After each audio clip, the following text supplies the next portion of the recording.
કરી દીધો છે આપણે ટામેટાની ચટણી બનાવવાની છે, પટ્ટી મરચાં જોડે. તો એના માટે અમે એક ટામેટું બાફા મૂકી દીધું છે, તો એની જોડે થોડું લસણ પણ બાફી લઈશું. સ્વાદ અનુસાર નમક લઈશું. આપણે એક જ ટામેટું લીધું છે, તો હળદર, લાલ મરચું આપણે વધારે ક્વોન્ટિટીમાં 1.5 ચમચી લાલ મરચું. તમે જોઈ શકો છો મસ્ત આપણે ચટણી પેસ્ટ બની તૈયાર. હવે આપણે એને ખાલી રાઈ તેલમાં વઘારવાની છે. તો ચલો થઈ જાવ તૈયાર.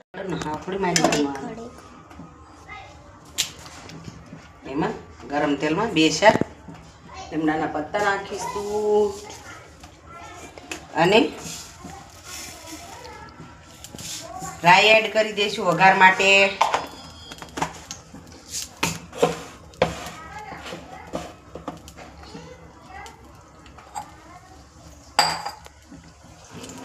અને હવે આપણે એડ કરી દઈશું જે લસણ, મીઠું, મરચું અને મસાલા બધા.